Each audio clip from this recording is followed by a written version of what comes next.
दोस्तों नमस्कार। दोस्तों, कांग्रेस पार्टी का प्रवक्ता पवन खेड़ा बुरी तरह फंस चुका है क्योंकि उसने असम के जो मुख्यमंत्री हैं हेमंत बिस्वा शर्मा, उनकी पत्नी पर जो झूठ बोला, वो झूठ एक बार माफ किया जा सकता है, लेकिन झूठ बोलने के लिए जो दस्तावेजों का सहारा लिया वो दस्तावेज फर्जी निकले। और इसकी जांच अब 3 देश के जो राजदूत है भारत में, उन्होंने बाकायदा कर दी है कि इजिप्ट और यूएई और बाकी देशों के जो पासपोर्ट या आईडी बताई जा रही थी कि वो हेमंत बिस्वा शर्मा की पत्नी है, 3 जगह का पासपोर्ट है, 3 देशों का पासपोर्ट है, वो सारी जानकारी बाकायदा ऑफिशियल तरीके से असम की पुलिस ने जब प्राप्त कर ली, उसके बाद एफआईआर पर कार्रवाई शुरू हुई। एफआईआर हेमंत बिस्वा शर्मा की पत्नी ने कराई थी और उन्होंने बाकायदा ये कहा कि पवन खेड़ा ने जो प्रेस कॉन्फ्रेंस करके आरोप लगाए हैं कि उनकी विदेशों में कंपनी है, हजारों करोड़ का व्यापार है और उनके 3 देशों के पासपोर्ट हैं, ये सभी आरोप झूठे हैं। एफआईआर कराई तो इस पर पुलिस ने इन्वेस्टिगेशन शुरू की और हाई लेवल की इस इन्वेस्टिगेशन में एक एसीपी को लगाया गया। जब एसीपी ने इस मामले में पूरी जानकारी जुटाई और उन 3 देशों का जिनका नाम पवन खेड़ा ने अपनी प्रेस कॉन्फ्रेंस में लिया था, उनके बाकायदा देशों से ऑफिशियली मेल भेजकर जवाब मंगाया कि ये दस्तावेज असली हैं कि फर्जी।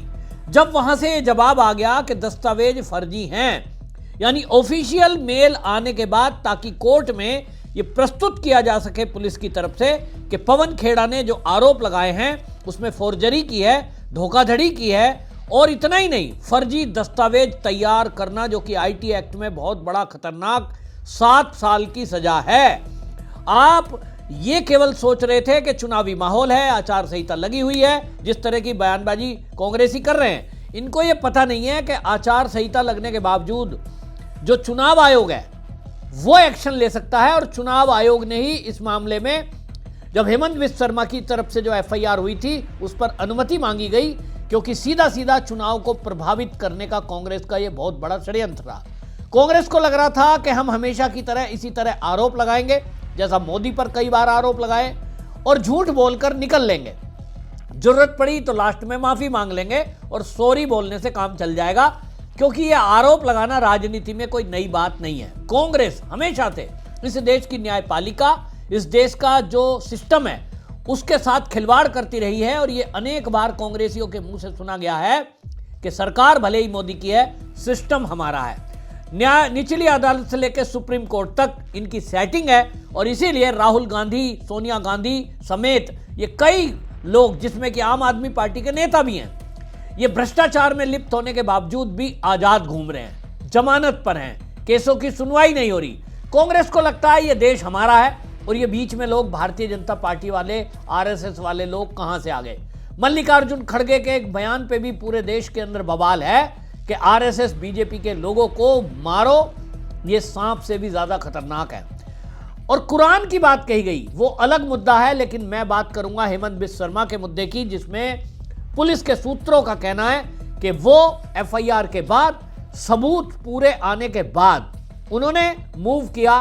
और ये जो पवन खेड़ा है, अपने आप को शेर बता रहा था, चुनौती दे रहा था असम को, जो असम की पुलिस है, कि हमारे पास पूरे पुख्ता सबूत हैं, कल फिर आऊंगा, तो भागा असम से। जैसे ही पता लगा एफआईआर हो गई, पवन खेड़ा जो कि अगले दिन फिर से प्रेस कॉन्फ्रेंस करने वाला था, वहां से भाग गया, भागकर दिल्ली आया। लेकिन जैसे ही इसे पता लगा कि पुलिस की टीम दिल्ली में आने वाली है, ये तत्काल यहां से हैदराबाद भाग गया। वहां इनकी सरकार है, इनको लगता है कि वहां सुरक्षित रहूंगा, और वहां भी गाड़ी में छुपकर घूमता हुआ देखा गया है। यानी पवन खेड़ा की मुसीबतें बढ़ रही हैं। दूसरी तरफ असम की पुलिस एसीपी के नेतृत्व में पवन खेड़ा के घर में पहुंची, तो जब तलाशी ली गई, पुलिस के सूत्रों से केवल वो जो एसीपी आए थे, टीम को लीड कर रहे थे, उन्होंने केवल इतना कहा, कुछ ऐसे सबूत हमें हाथ लगे हैं जिसका खुलासा हम कोर्ट में करेंगे, अभी समय आने पर करेंगे, यहां नहीं कर सकते। मतलब कुछ ऐसे सबूत मिले हैं जिससे ये पता लग रहा है कि पवन खेड़ा ने ये सारा जो षड्यंत्र रचा, ये ना केवल चुनाव जीतने के लिए, ना केवल हेमंत बिस्वा शर्मा को बदनाम करने के लिए, ये एक बहुत बड़ा षड्यंत्र है। और ये षड्यंत्र किस लिए है क्योंकि गौरव गोगोई पर पाकिस्तान से संबंध होने के आरोप ये हेमंत बिश्व शर्मा ने लगाए थे। तो ये कहा जा रहा है कि उसे काउंटर करने के लिए, ताकि गौरव गोगोई वाले केस में हेमंत बिश्व शर्मा शांत बैठ जाए, इन्होंने सोचा कि पाकिस्तान की मदद से फर्जी दस्तावेज तैयार कराए जाएंगे, सरकार नहीं बनेगी हेमंत बिश्व शर्मा को, फिर हम क्या करेंगे। राहुल गांधी लगातार बोलता रहा है कि हमारी सरकार आएगी तो हेमंत बिश्व शर्मा को हम जेल भेजेंगे, हम उसे बदला लेंगे, हम माफी नहीं करेंगे। मतलब इनकी पहले से तैयारी है और इनको लग रहा है कि गौरव गोगोई को ये काउंटर कर पाएंगे पाकिस्तान वाले मुद्दे पर। ये समझौता करेंगे कि आप हमारी बात मत उठाओ तो हम तुम्हारी बात नहीं उठेंगे। इनको ये पता नहीं है कि जो बंदा बिल्कुल पाक साफ होता है वो कभी भी डरता नहीं है। और हेमंत बिश्व शर्मा उसी में से एक हैं जिन्होंने खुलकर कहा कि ये जितने भी आरोप कांग्रेस ने लगाए हैं ये सब आरोप फर्जी हैं और इसमें से एक भी सबूत सच्चा नहीं है। हेमंत बिश्व शर्मा ने तत्काल प्रेस कॉन्फ्रेंस की और कुछ ही घंटे बाद पूरी फोर्जरी की पोल खोल दी। उन्होंने भी पीपीटी के जरिए जो बताया और उन्होंने पूरा दिखाया कि किस तरह से ये जो इन्होंने आरोप लगाए वो सब फर्जी हैं। मुख्यमंत्री हेमंत बिश्व शर्मा ने ये भी बताया कि यहाँ जो है हमारी पार्टी इस समय एनडीए 90 सीट के अधिक लाने के तैयारी में है और हम आज तक ये तैयारी में है कि हमें पूरा जो है एक पूरा बहुमत मिलेगा और इसी से कांग्रेस बौखला गई है। अब यहाँ से वो कह रहे हैं कि गोगोई भी भागेगा और अब राहुल गांधी, पवन खेड़ा, ये सब लपेटे में आने हैं अगर इस षड्यंत्र में ये शामिल हैं। हेमंत बिश्व शर्मा ने इस पर क्या कहा है, खुद सुनिए। आज प्रसार अभियान लगभग समाप्त हो गया है। डेरगांव में मैं अंतिम सभा किया। हमारा बीजेपी का एक बहुत ही वरिष्ठ नेता मृदुल दत्त जी यहाँ से कॉन्टेस्ट कर रहा है। एजीपी और गणशक्ति दोनों पॉलिटिकल पार्टी उनको सपोर्ट कर रहा है।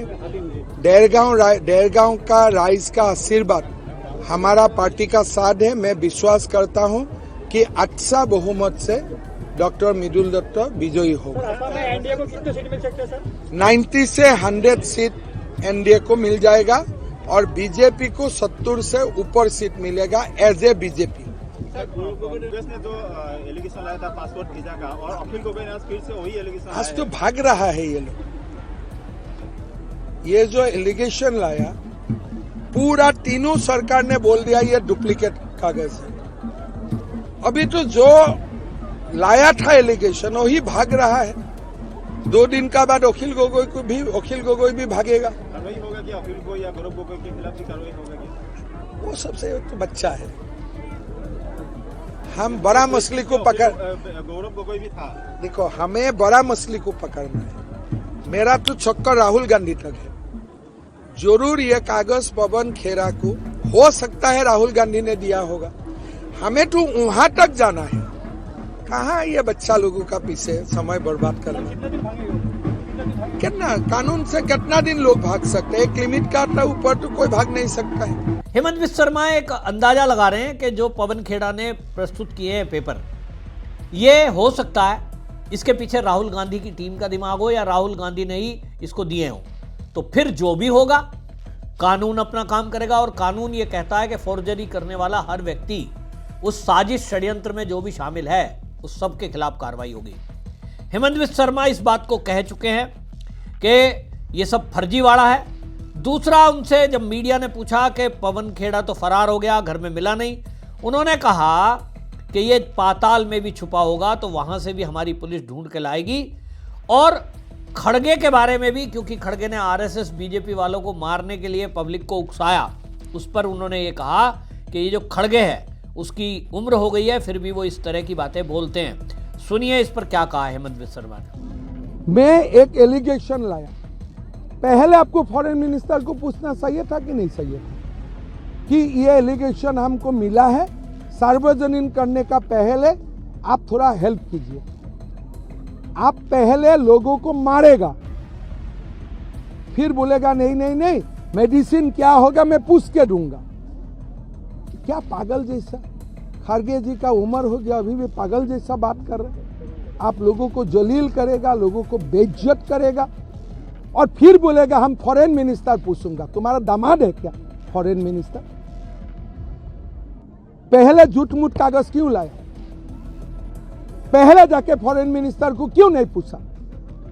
कौन है ये खड़गे? अब ये लुका छिपी का क्या लुका छुपी का खेल है? असम, अरे कहाँ असम पुलिस को नहीं जानते, पताल से भी उखाड़ के ले आएगा। कहाँ मिलेगा पवन खेड़ा? असम लासित बरफुकन का देश है, कौन सा ये पवन खेड़ा है? पताल में भी लुकेगा तो हम उठा के लेके आएगा। तुम बताओ ये कागज तुम किसको दिए थे? मेरा डाउट है ये कागज राहुल गांधी दिए थे उनको। सो ये मुकदमा राहुल गांधी तक जाएगा और हमें डरवाने का कोशिश मत करो। ये असम है, हमने 17 टाइम्स इस्लामिक इन्वेशन का खिलाफ लड़ाई लड़ा। हम अलग दुनिया से आए हुए बंदा हूं। ये खड़गे आरगे हम प्यार भी नहीं करता हूं। बिल्कुल साफ हो गया कि हेमंत बिस्वा शर्मा पवन खेड़ा और इस षड्यंत्र में शामिल किसी भी व्यक्ति को बख्शने वाले नहीं है, बेशक वो राहुल गांधी क्यों ना हो। इस मामले में अब इतना तूल बढ़ गया है क्योंकि ये पर्सनल अटैक किया गया और ये अटैक ही नहीं है, ये एक बहुत बड़ा षड्यंत्र है कि चुनाव के आप प्रचार होने के कुछ घंटे पहले इस तरह की चीजें लाते हो। हालांकि आपको ये भी बता दूं कि यदि ये सच भी होता कि कोई कंपनी है, हेमंत बिस्वा शर्मा ने कुछ घोटाले किए हैं, असम की पब्लिक से पर्सनली मेरी बात होती है, वो कहते हैं कि असम में जितना विकास मोदी सरकार आने के बाद हुआ, असम में हेमंत बिस्वा शर्मा के चलते जो विकास हुए हैं, रोजगार मिला है, उससे हम पब्लिक खुश हैं। और इसलिए कांग्रेस के टाइम में केवल भ्रष्टाचार होता था, असम को अलग थलग करके रखा था। आज असम बदल रहा है, पूरी पब्लिक हेमंत बिस्वा शर्मा से पर्सनली अटैच रहती है और इसीलिए आप देखें बड़ी संख्या में बच्चे हों या बड़े, महिलाएं जो बड़ी संख्या में वोटर है वो मामा बोलती हैं, अपना भाई बोलती हैं। और ये जो पर्सनली टच है, पब्लिक के साथ जो अटैचमेंट है, ये हेमंत बिस्वा शर्मा का इतना गजब का है कि कभी हमने मध्य प्रदेश में ये जो संज्ञा है मामा की, ये हमने शिवराज सिंह चौहान को देखी थी। लोकप्रियता इतनी है कि दूसरे किसी का वहां नंबर नहीं आ रहा। तब ऐसे में ये आरोप लगाकर कांग्रेस ये सोच रही थी कि वो पब्लिक को अपनी तरफ मोड़ पाएगी, ये उनकी मूर्खता के अलावा और कुछ नहीं है। भारतीय जनता पार्टी के प्रवक्ता शहजाद पूनावाला ने इस पर और गंभीर आरोप लगाए।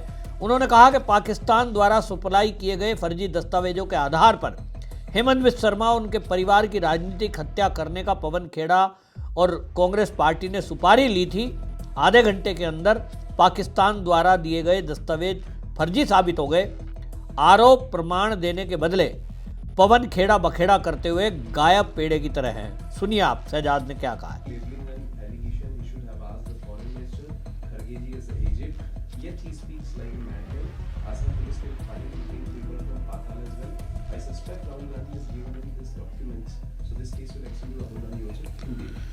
देखिए, जो पाकिस्तान द्वारा सप्लाइड फर्जी दस्तावेज के आधार पर हेमंत बिस्वा शर्मा जी और उनके परिवार की राजनीतिक हत्या कराने के लिए पवन खेड़ा और कांग्रेस पार्टी ने सुपारी ली थी, आधे घंटे के अंदर वो पाकिस्तान द्वारा प्रायोजित गिवन डॉक्यूमेंट्स फर्जी साबित हुए।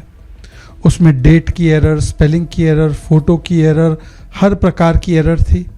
इजिप्शियन और बाकी अथॉरिटीज़ ने भी बताया कि ये जो डॉक्यूमेंट है इस पे असम की मुख्यमंत्री की पत्नी का फ़ोटो इम्पोज किया गया। और ये सारा भांडाफोड़ जब हो गया तब अपने एलिगेशंस पर तथ्य और प्रमाण देने के बदले पवन खेड़ा बखेड़ा खड़ा करते हुए अब एक गायब पेड़े की तरह है। वो गायब हो चुके हैं, वो फरार है, अब्सकॉन्डर है। पर अब्सकॉन्ड करने से कुछ नहीं होगा। और अगर आप एक सुपारी लेकर इस्लामाबाद के एजेंडे पर चुने हुए असम के मुख्यमंत्री और उनके परिवार को टारगेट करते तो जवाब उसका देना पड़ेगा, आपको कानूनी रूप से जवाब देना पड़ेगा। 15 दिनों से पाकिस्तान में एक बड़ी चर्चा चल रही थी कि कैसे हेमंत बिस्वा शर्मा, क्योंकि वो भारतीयों की बात करते हैं, घुसपैठियों के खिलाफ है और राष्ट्रीय सुरक्षा पर बहुत कड़ी नज़र रखते हैं, तो कैसे इनकी राजनीतिक हत्या कराई जाए। और उस प्लानिंग के आधार पर ही वो डॉक्यूमेंट्स शायद दिए गए थे कांग्रेस को, और कांग्रेस ने पवन खेड़ा जी से प्रेस कॉन्फ्रेंस करवाई। अब चुनौती है कांग्रेस पार्टी को कि जो फर्जी डॉक्यूमेंट दिया है उसको सही साबित करे, अन्यथा कोर्ट में इसका जवाब देना पड़ेगा। और जब कानूनी प्रक्रिया होती है तो मल्लिकार्जुन खड़गे जी और कांग्रेस पार्टी आकर डिफेंड करते हैं। इसका मतलब साफ है कि ये पूरी इंडियन नेशनल कांग्रेस नहीं, ये इस्लामाबाद नेशनल कांग्रेस है।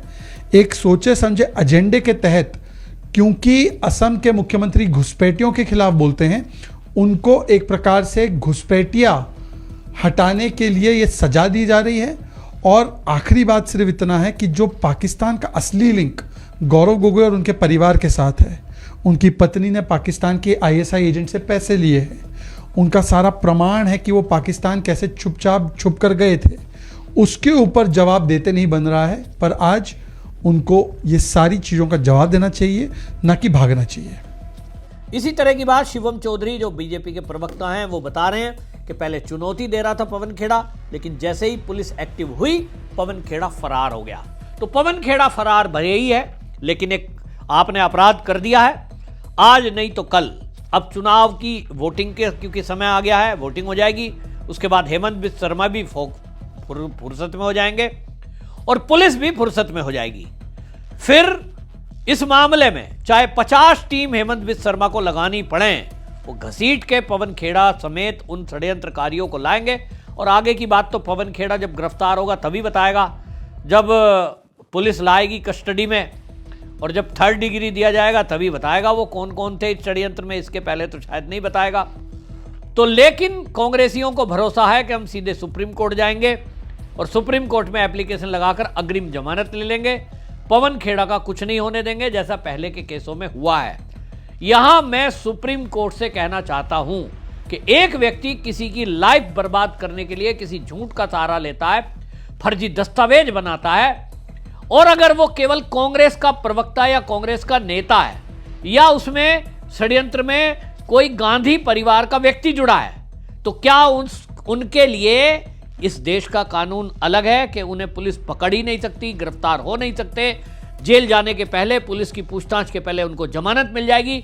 तो फिर मैं सुप्रीम कोर्ट को कहना चाहता हूं कि ये जो न्यायालय हैं इसमें बोर्ड लगा दो कि यहां 2 तरह का न्याय होता है, गरीब के लिए अलग, अमीर के लिए अलग, राजनेताओं के लिए अलग, आम पब्लिक के लिए अलग। तो ये मेरा सवाल है कि अगर पहले की तरह, पहले भी ऐसा हुआ है, पवन खेड़ा ने कुछ बोला, अग्रिम जमानत हो गई, बाद में सॉरी बोलकर निकल लिए। राहुल गांधी ने भी इसी तरह आरएसएस पर कुछ कहा तब माफी मांग ली, मोदी कम्युनिटी पे कहा तब माफी मांग ली, सावरकर पर कुछ कहा फिर माफी मांग ली। तो क्या ये इसी तरह लोगों का अपमान करते रहेंगे, षड्यंत्र करते रहेंगे और इनको कोर्ट छूट देती रहेगी? ये मेरे मन में बड़ा सवाल है। तो हेमंत बिस्वा शर्मा सख्त हैं, पूरा देश और असम का बच्चा बच्चा चाहता है कि पवन खेड़ा घसीट कर जेल में डाला जाए, लेकिन क्या सुप्रीम कोर्ट में उनको अग्रिम जमानत देकर राहत दे दी जाएगी? ये बड़ा सवाल मेरे मन में है। आपके मन में भी यदि इस तरह का कोई सवाल है, कमेंट लिखिए, वीडियो शेयर करिए ताकि सुप्रीम कोर्ट के सीजेआई तक ये वीडियो जाए और पवन खेड़ा को किसी भी तरह से अग्रिम जमानत ना दी जाए। पहले इन्वेस्टिगेशन हो, क्योंकि पूरा देश जानना चाहता है कि हेमंत बिस्वा शर्मा झूठ बोल रहे या पवन खेड़ा। आपकी क्या राय, कमेंट जरूर लिखें, वीडियो शेयर करें। वंदे मातरम।